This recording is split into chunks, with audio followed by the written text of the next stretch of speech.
Hello everyone, स्वागत है आप सभी को आपके प्यारा सा यूट्यूब चैनल कृतज्ञ क्लासेज में। दोस्तों, आज की इस वीडियो में हम लोग 10th क्लास हिंदी का सेकेंड बुक है वर्णिका, उसका चैप्टर 1 से लेकर के 5 तक, यानी दही वाली मंगम्मा से धरती कब तक घूमेगी, उसमें 5 चैप्टर पढ़ना है आप लोगों को। तो इसका फुल सिलेबस से जो कि करा दिया गया है। यदि आप पिछले वीडियोज़ को नहीं देखे होंगे तो प्लेलिस्ट में मिल जाएगा, उसे ज़रूर देखिएगा।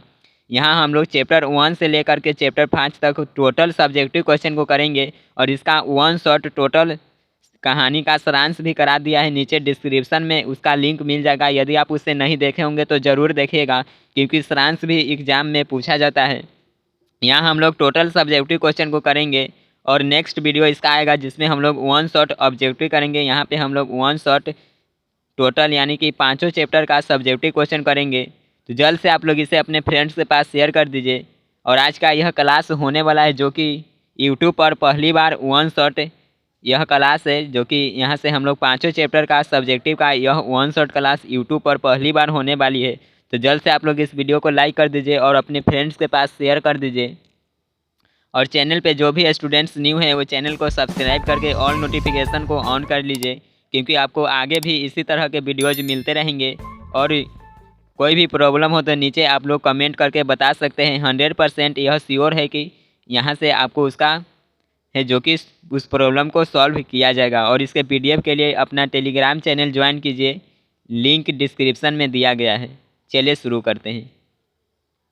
देखेंगे यहाँ पे फर्स्ट क्वेश्चन है यह जो कि पहला चैप्टर से है, दही वाली मंगम्मा। हम लोग का फर्स्ट चैप्टर है दही वाली मंगम्मा, उसी से यह क्वेश्चन है कि मंगम्मा का अपने बहू के साथ किस बात को लेकर विवाद था। ऑप्शन ए यहाँ पे देखेंगे इसका उत्तर, मंगम्मा को अपने बहू से पोते की पिटाई के कारण विवाद था।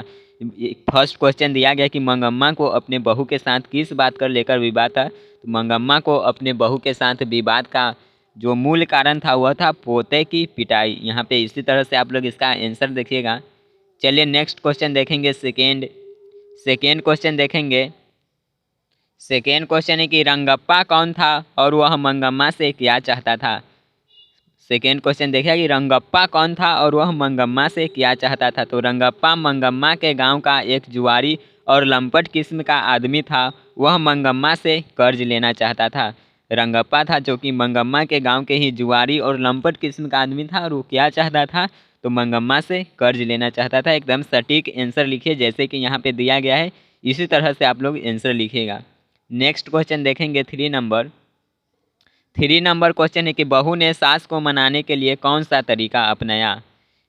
जो मंगम्मा की बहू थी उसका नाम क्या था तो नंजम्मा। उसने अपने सास यानी कि मंगम्मा को मनाने के लिए कौन सा तरीका अपनाया था। आंसर देखेंगे। बहू ने सास को मनाने के लिए अपने बेटे यानी मंगम्मा के पोते को उसके पास भेज दिया और उसने कहा कि जाओ तुम अपने दादी के पास रहना, वह दही देती है और अच्छे अच्छे खाने को देती है। इस तरह बहू ने सास को मना लिया। इस तरह से बहू ने। नेक्स्ट क्वेश्चन देखेंगे यहाँ पे 4 नंबर क्वेश्चन देखिएगा आप लोग। इस कहानी का कथावाचक कौन है उसका परिचय दीजिए। यानी कि दही वाली मंगम्मा कहानी के बात किया जा रहा है। इस कहानी का कथावाचक कौन है इसके बारे में देखेंगे, उत्तर देखेंगे। इस कहानी का कथावाचक बेंगलुरु के रहने वाली एक महिला है जिसे मंगम्मा माँ जी कहकर बुलाया करती थी। वह अंधविश्वास से दूर और समझदार थी तथा सांसारिक परिस्थितियों को भली भांति समझती थी, जो मंगम्मा को भी समझाया करती थी। यानी दही वाली मंगम्मा के कथावाचक है वह बेंगलुरु के रहने वाली एक महिला है जिसे मंगम्मा माँ जी कहकर बुलाया करती थी। और वह एकदम थी जो कि अंधविश्वास से दूर थी और हर एक परिस्थिति मंगम्मा को समझाती भी थी। जब कोई भी बात है जो कि मंगम्मा बताती अपने घर के तो उसे समझाया भी करती थी। चलिए नेक्स्ट क्वेश्चन देखेंगे। नेक्स्ट हम लोग का 5 नंबर क्वेश्चन है, मंगम्मा का चरित्र चित्रण कीजिए। 5 नंबर क्वेश्चन दिया गया कि मंगम्मा का चरित्र चित्रण कीजिए। उत्तर देखेंगे। मंगम्मा अबलूर के पास किसी गांव की रहने वाली महिला है। जो मंगम्मा है वह अबलूर के पास किसी गांव के रहने वाली एक महिला है। उसके गांव का नाम वेंकटपुर है। वह दही बेचने का काम किया करती थी। मंगम्मा के गांव का नाम है वह वेंकटपुर है। और मंगम्मा कौन सी काम करती थी तो वह दही बेचती थी। उसके परिवार में एक छोटा बेटा एक बेटा था और बहू और उस पोते के साथ वह रहती थी। इस तरह से मंगम्मा का चरित्र चित्रण है जो कि एकदम सटीक दिया गया है। अभी तक आप वीडियो को लाइक नहीं किए हो तो लाइक कर दीजिए और अपने फ्रेंड्स के पास शेयर कीजिए। अब यहाँ से हम लोग देखेंगे सेकेंड चैप्टर। सेकेंड चैप्टर शुरू होता है ढहते विश्वास। वर्णिका बुक का सेकेंड चैप्टर है ढहते विश्वास। यहाँ से ढहते विश्वास के क्वेश्चन आंसर को देखेंगे। इसका फर्स्ट क्वेश्चन है कि लक्ष्मी कौन थी, उसके पारिवारिक स्थिति की चित्र प्रस्तुत कीजिए। लक्ष्मी कौन थी और उसके पारिवारिक स्थिति की चित्र प्रस्तुत करने के लिए कहा जा रहा है। आंसर देखेंगे लक्ष्मी ढहते विश्वास कहानी के पात्र है, उसके पारिवारिक स्थिति बहुत ही दयनीय है। लक्ष्मी है जो कि ढहते विश्वास कहानी के पात्र है, उसके पारिवारिक स्थिति है जो बहुत ही दयनीय है। उसका पति का नाम लक्ष्मण है जो कलकत्ता में रहता था और वह कमाता है, उसी से उसके परिवार का भरण पोषण है। जो लक्ष्मी के पति है लक्ष्मण, वह कलकत्ता में रहता है और जो भी कमा करके वहाँ से भेजता है उसी से लक्ष्मी के घर के भरण पोषण होता है। तो इस तरह से लिखिएगा आप लोग। चलिए नेक्स्ट क्वेश्चन देखेंगे। नेक्स्ट यहाँ पे सेकेंड नंबर क्वेश्चन है, कहानी के आधार पर प्रमाणित करे कि उड़ीसा का जनजीवन बाढ़ और सुखाड़ से काफ़ी प्रभावित होता है। सेकेंड क्वेश्चन दिया गया कि कहानी के आधार पर यह प्रभावित करे, यानी कि यहाँ पे देखेंगे तो प्रूव करे कि जो उड़ीसा का जनजीवन है वह बाढ़ और सुखाड़ से काफ़ी प्रभावित होता है। देखेंगे आंसर, उड़ीसा के जनजीवन का सफल और साफ चित्र लेखक सात कोरिहोता ने अपने इस कहानी ढहते विश्वास में की है। यानी उड़ीसा के जनजीवन का सफल और पूरा एकदम चरित्रमान चित्रण है जो कि लेखक है सात कोरिहोता, इन्होंने ढहते विश्वास कहानी में किए हैं, जिसमें बाढ़ और सुखाड़ का प्रत्यक्ष प्रतिबिंब प्रस्तुत किया गया है। इसमें कहानी में जो कि बाढ़ और सुखाड़ का प्रस्तुत किया गया, इसका प्रत्यक्ष प्रतिबिंब इससे स्पष्ट है कि उड़ीसा का जनजीवन बाढ़ और सुखाड़ से काफ़ी प्रभावित होता है। तो इस तरह से आपको आंसर लिखना है। आगे की ओर हम लोग देखेंगे 3 नंबर क्वेश्चन। 3 नंबर क्वेश्चन देखिए यहाँ पे, कहानी में आए बाढ़ के दृश्यों का चित्रण अपने शब्दों में प्रस्तुत करें। थर्ड नंबर क्वेश्चन कहा गया कि कहानी में आए जो बाढ़ का चित्र है दृश्य उसका चित्रण अपने शब्दों में करें। आप लोग इसके लाइन बाय लाइन एक्सप्लेनेशन को जरूर देखेगा। यहाँ हम लोग आंसर को देखते चलेंगे। कहानी में आए बाढ़ का रूप बहुत ही भयानक और विकराल है, जिसमें लोगों ने अपने सारा कुछ न्यौछावर कर दिए हैं। दलई बांध को टूटने से बचाने के लिए लोग काफ़ी मेहनत करते हैं, पर दलई बांध टूट ही जाता है। सूचना मिलते ही लोग टीले की ओर भागते हैं। सारा गांव बांध की पानी में लुप्त हो जाता है। इस विभीषिका में गांव का विनाश हो जाता है। इस तरह से जो वहाँ पे कहानी में आए बाढ़ के दृश्यों का है जो पूरी तरह से वर्णन कर दिया गया है। इसी तरह से आंसर आपको लिखना है। और यहाँ एक क्वेश्चन इम्पोर्टेंट बनता है कि यह दलई बांध तो जरूर आप लोग ध्यान में रखिएगा। उसके बाद यहाँ पे देखेंगे तो हाँ, सूचना मिलते ही लोग कहाँ पे भागते हैं, तो टीले की ओर। यह ऑब्जेक्टिव के लिए बहुत ही इम्पोर्टेंट है। चलिए नेक्स्ट क्वेश्चन देखेंगे 4 नंबर। इसका पीडीएफ के लिए अपना टेलीग्राम चैनल जरूर ज्वाइन कीजिएगा। 4 नंबर क्वेश्चन है, लक्ष्मी के व्यक्तित्व पर विचार करें। 4 नंबर क्वेश्चन में दिया गया है कि लक्ष्मी के व्यक्तित्व पर विचार करें। उत्तर देखेंगे, लक्ष्मी ढहते विश्वास कहानी के प्रमुख पात्र है जो कि एक ग्रामीण महिला है। लक्ष्मी है यह ढहते विश्वास कहानी के प्रमुख पात्र है। यहाँ पे देखेंगे तो प्रमुख पात्र जो कि लक्ष्मी ही है। पूछा जाए कि ढहते विश्वास कहानी के प्रमुख पात्र कौन है, तो लक्ष्मी होगा। ऑब्जेक्टिव के लिए इम्पोर्टेंट है। और वह बहुत ही गरीब परिवार से है। लक्ष्मी है जो कि बहुत ही गरीब परिवार से है। उसका पति का नाम लक्ष्मण है जो कलकत्ता में काम करता है। लक्ष्मी के पति का नाम पूछा जाए तो लक्ष्मण। लक्ष्मी का व्यक्तित्व बहुत ही अच्छा है और वह दयनीय परिवार में रहते हुए भी किसी प्रकार से अपने बच्चों के भरण पोषण करती है। इस तरह से लक्ष्मी के व्यक्तित्व पर है जो कि विचार करने के लिए कहा, तो इतना आपको लिखना है। अब यहाँ से शुरू होता है 3 नंबर चैप्टर। 3 नंबर चैप्टर है माँ जो कि कहानी है। इसमें पांचों है कहानी है, तो माँ कहानी के क्वेश्चन आंसर यहाँ से देखेंगे। फर्स्ट क्वेश्चन देखिए, मंगू के प्रति माँ और परिवार के अन्य सदस्यों के व्यवहार में आए फर्क है। व्यवहार में आए जो फर्क है उसे अपने शब्दों में लिखे। मंगू के प्रति माँ और उसके परिवार के अन्य सदस्यों के व्यवहार में जो फर्क है उसे अपने शब्दों में लिखने के लिए कहा गया है। आंसर देखेंगे, मंगू जन्म से ही पागल थी, जिसके कारण उसके भाई और भाभियाँ उससे काफ़ी घृणा करती थी। मंगू थी जो जन्म से पागल थी, जिसके कारण उसके घर के सभी सदस्य सिर्फ माँ को छोड़ करके उसे सभी घृणा करते थे। और बहन कहती थी कि माँ का लाड़ प्यार इसे और पागल बना दिया है। मंगू की बहन है, वह कहती थी कि माँ का लाड़ प्यार है क्योंकि यार मंगू को पागल बना दिया। मंगू की बहन का नाम पूछा जाए तो ध्यान में रखिएगा, मंगू का बहन का नाम है कामू। मंगू की बहन का नाम तो कामू। चलिए, परंतु माँ उन सभी बातों को बिना ध्यान दिए मंगू के साथ रहती थी और उसकी देखभाल अच्छी तरह से किया करती थी, उसकी सेवा करती थी, क्योंकि वह माँ थी और माँ आखिरकार माँ होती है। इस तरह से आपको इसका आंसर देना है। आई होप इसे आप समझ गए होंगे। चलिए नेक्स्ट क्वेश्चन देखेंगे। सेकेंड क्वेश्चन देखेंगे, माँ मंगू को अस्पताल में क्यों नहीं भर्ती कराना चाहती थी? विचार करें, जो माँ थी वह मंगू को अस्पताल में भर्ती नहीं कराना चाहती थी। क्यों नहीं कराना चाहती थी? तो मंगू जन्म से ही पागल थी, जिसके कारण माँ उसे हमेशा अपने पास रखती थी और जब कोई अस्पताल में भर्ती करने की सलाह देती तो वह इनकार कर देती थी, क्योंकि वह सोचती थी कि अस्पताल में उसकी देखभाल अच्छी तरह से नहीं हो पाएगी। मेन कारण था कि वह सोचती थी कि अस्पताल में इसकी देखभाल अच्छी तरह से नहीं हो पाएगा और माँ मंगू को अपने से अलग भी नहीं करना चाहती थी। इसी कारण से वह अस्पताल में मंगू को भर्ती नहीं करती थी। चलिए नेक्स्ट क्वेश्चन देखेंगे। 3 नंबर, कुसुम के पागलपन में सुधार देख मंगू के प्रति माँ, परिवार और समाज की प्रतिक्रिया को अपने शब्दों में लिखे। आंसर देखेंगे, कुसुम के पागलपन में सुधार देख माँ सोचने लगी कि शायद हम मंगू को अस्पताल में भर्ती करा देंगे तो वह ठीक हो जाएगी। यहाँ पे बात आता है कुसुम कौन थी? तो कुसुम मंगू के ही गांव की एक मंगू की तरह ही सेम पागल और गूंगी लड़की थी और उसे जब अस्पताल में भर्ती कराया गया तो वह ठीक हो गई, जिस कारण उसने परिवार के सोचने लगे और गांव वाले ने बताया कि कुसुम जिस तरह से ठीक हो गई, यदि मंगू को भी अस्पताल में भर्ती करा दोगी तो वह ठीक हो जाएगा।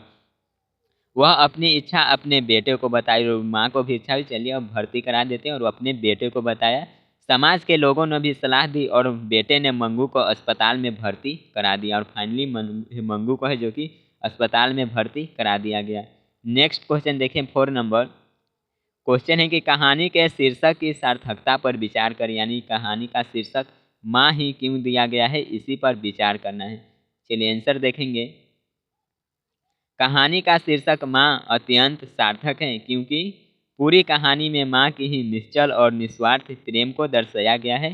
कहानी में माँ अपनी बेटी मंगू जो पागल है उसकी विशेष ख्याल रखती है, परंतु परिवार के अन्य सदस्य उससे घृणा करते हैं। इस प्रकार कहानी का शीर्षक माँ रखा गया है। चलिए नेक्स्ट क्वेश्चन देखेंगे। 5 नंबर, यदि आपको दिक्कत हो तो एक बार रिमाइंड करके वीडियो को देख लीजिएगा फिर से। 5 नंबर क्वेश्चन देखेंगे, मंगू जिस अस्पताल में भर्ती की जाती है उस अस्पताल के कर्मचारी व्यवहार कुशल है या संवेदनशील? विचार करें। मंगू को जिस अस्पताल में भर्ती कराया गया उसके कर्मचारी जो कि कैसे हैं? मंगू जिस अस्पताल में भर्ती की जाती है उसके कर्मचारी व्यवहार कुशल है। मंगू को जिस अस्पताल में भर्ती कराया जाता है उसके कर्मचारी बहुत ही अच्छे रहते हैं। वे सभी अच्छी ढंग से रोगियों का ख्याल रखते हैं, उसके सेवा करते हैं और उसे सांत्वना देते हैं। नेक्स्ट क्वेश्चन देखेंगे यहाँ पे, और यहाँ से शुरू होता है हम लोग का चौथा चैप्टर, यानी कि 4 नंबर चैप्टर है नगर। इसके क्वेश्चन आंसर को यहाँ से हम लोग देखेंगे। फर्स्ट, लेखक ने कहानी का शीर्षक नगर क्यों रखा? शीर्षक की सार्थकता स्पष्ट करें। फर्स्ट क्वेश्चन दे दिया गया कि लेखक ने इस कहानी का शीर्षक है जो कि नगर ही क्यों रखा है। चलिए आंसर देख लेते हैं।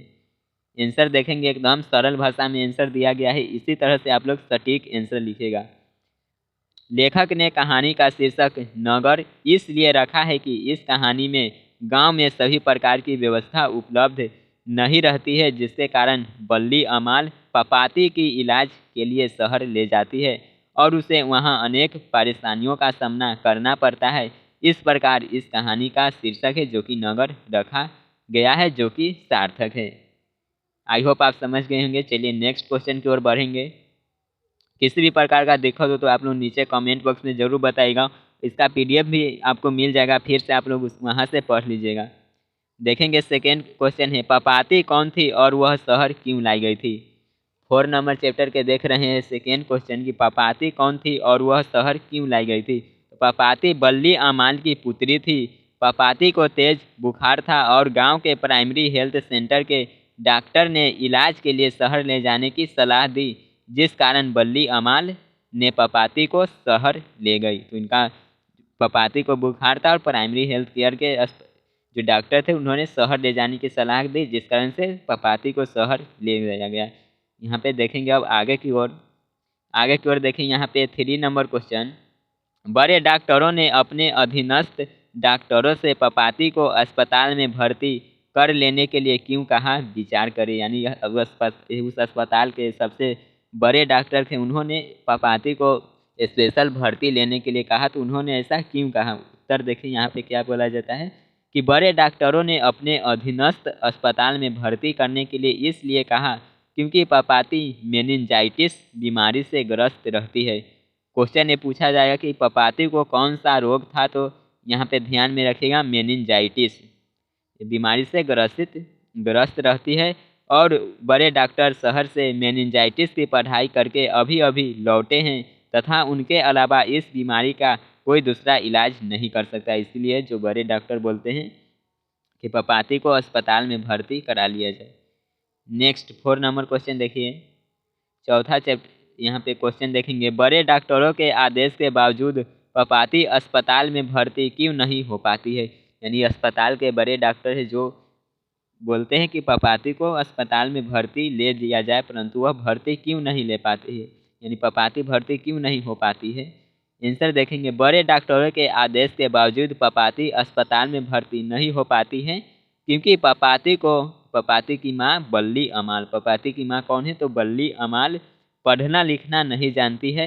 वह जब डॉक्टर से पर्ची देखकर कहता है कि रूम नंबर यानी इतना में जाओ, जब डॉक्टर उसे बताती है जैसे कि रूम नंबर 5 में जाओ, 20 में जाओ, इस तरह से बोला जाता है, तो वह पढ़ नहीं पाती है और किसी से पूछने पर भी वह नहीं बताता है, जिस कारण पपाती अस्पताल में भर्ती नहीं हो पाती है।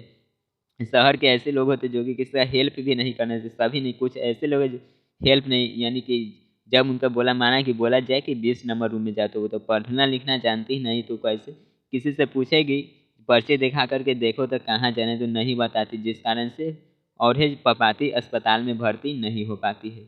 आगे की ओर देखिए 5 नंबर क्वेश्चन, बल्ली अमाल का चरित्र चित्रण करें। आंसर देखेंगे, बल्ली अमाल नगर कहानी के प्रमुख पात्र है। वह अशिक्षित और शहर की वातावरण से अपरिचित रहती है। उसकी एक 12 वर्ष की पुत्री रहती है जिसका नाम पपाती है। उसे बहुत तेज बुखार होता है। बल्ली अमाल की पुत्री का नाम पपाती और उसका उम्र तो 12 वर्ष। उसे तेज बुखार होता है। गांव के डॉक्टर क्या सलाह देते हैं कि बल्ली अमाल उसे शहर ले जाती है, शहर ले जाने की सलाह दी जाती है, तो बल्ली अमाल उसे शहर ले जाती है जहां उसे अशिक्षित होने के कारण अनेक परेशानियां का जो कि सामना करना पड़ता है। नेक्स्ट यहाँ पे देखेंगे, अब 5 नंबर चैप्टर स्टार्ट होता है, धरती कब तक घूमेगी। 5वां चैप्टर है धरती कब तक घूमेगी। इसके लेखक पूछा जाए तो साबरदैया। लेखक का ट्रिक भी आने वाला है, आप लोग चैनल के साथ बने रहे। देखेंगे फर्स्ट क्वेश्चन, सीता अपने ही घर में क्यों घुटन महसूस करती है। धरती कब तक घूमेगी इस कहानी के प्रमुख पूछा जाए, कौन है प्रमुख शीर्षक, यहाँ पे सीता इससे है। चलिए देखेंगे, सीता के पति के मृत्यु के बाद उसकी घर की स्थिति बहुत ही दयनीय हो गई थी। सीता के 3 पुत्र थे जो कि आपस में लड़ते झगड़ते रहते थे कि माँ को खाना कौन खिलाएगा। फिर तीनों भाइयों ने एक एक माह की पाली बांधा कि एक माँ को हम सभी भाइयों में खाना खाया करेगी, यानी एक एक माँ है जो माँ हम सभी में खाना खाया करेगी। इस तरह सीता ने अपने बेटे के साथ रही, लेकिन यहाँ पे देखेंगे, लेकिन वह मन ही मन काफ़ी दुखी रहती थी, परंतु अपनी मन की व्यथा किसी को नहीं बताती। इस प्रकार सीता अपने ही घर में घुटन महसूस करती थी। आई होप आप समझ गए होंगे। चलिए नेक्स्ट आगे की ओर देखेंगे सेकेंड क्वेश्चन देखिए, पाली बदलने पर अपने घर दादी माँ के खाने को लेकर बच्चे खुश होते हैं जबकि उनके माता पिता नाखुश। बच्चे की खुशी और माता पिता की नाखुशी के कारणों पर विचार करें। जब भी पाली बदलता है और सीता को जो कि एक बेटा के खाने से चेंज होकर दूसरे में जाती है, तो उसके घर के जो कि बच्चा है वह खुश होती है कि दादी अब हमारे साथ खाएगी, लेकिन उसके माता पिता नाखुश होते। इसका कारण क्या होता है, चलिए देखेंगे। पाली बदलने पर अपने घर दादी माँ के खाने को लेकर बच्चे खुश इसलिए हो जाते हैं क्योंकि दादी माँ बच्चे से काफ़ी लगाव रखती है, परंतु उनके माता पिता को दादी की चिंता सताने लगती है। यहाँ पे सताने होगा, संताने नहीं, सताने लगती है और मन ही मन कहते हैं कि 1 महीने की आफत आ गई। जब माँ की पाली बदलती तो वैसा बेटा है और सोचता है कि 1 महीने की आफत आ गई। चलिए नेक्स्ट यहाँ पे देखेंगे, जिस कारण माता पिता नाखुश हो जाते हैं और इसी कारण से वह जो कि नाखुश हो जाते हैं। आगे की ओर देखेंगे 3 नंबर क्वेश्चन। इस समय उसकी आंखों के आगे न तो अंधेरा था और न ही उसे धरती और आकाश के बीच घुटन हुई। सह प्रसंग व्याख्या करें। दिया गया है, यह पंक्ति है जो कि किस कहानी का है, तो धरती कब तक घूमेगी इसी कहानी का पंक्ति है। प्रस्तुत पंक्ति हमारे पाठ्य पुस्तक वर्णिका भाग 2 के धरती कब तक घूमेगी कहानी से ली गई है। यहाँ से देखिएगा लाइन दिया गया, लाइन एक्सप्लेनेशन जब भी आए यहाँ जिस तरह से शुरू किया गया है उसी तरह से आपको आंसर लिखना है, जिससे आपको 2 मार्क्स का क्वेश्चन है कि फाइनली 2 मार्क्स दे दिया जाएगा, फुल नंबर मिलेगा। देखिए कैसे शुरू किया गया कि प्रस्तुत पंक्ति हमारे पाठ्य पुस्तक वर्णिका भाग 2 के धरती कब तक घूमेगी कहानी से ली गई है, जिसके लेखक सावर दैया है। लेखक इस पंक्ति के माध्यम से बताते हैं कि जब सीता अपने घर छोड़कर बाहर निकल जाती है उस समय धरती बहुत बड़ी और आकाश अनंत दिखाई देता है और सीता को किसी भी प्रकार का घुटन महसूस नहीं होता है। इस तरह से आंसर आपको देना है। चलिए नेक्स्ट क्वेश्चन देखेंगे 4 नंबर। सीता का चरित्र चित्रण करें। इसका आंसर देखेंगे कि सीता एक असहाय और विवश माँ है जिसके 3 बेटे हैं और सीता उन तीनों बेटे के लिए बोझ बन गई है। माँ है जो कि अपनी बेटों के लिए बोझ बन गई है। बेटे और बहुओं के दुत्कार उसके हृदय को चोट पहुँचाती है, फिर भी वह कुछ नहीं बोलती है और अपने ही घर में उसी तरह से रहती है। यहाँ पे हम लोगों ने चैप्टर 1 से लेकर के 5 तक यानी कि टोटल सब्जेक्टिव क्वेश्चन को कर लिए हैं।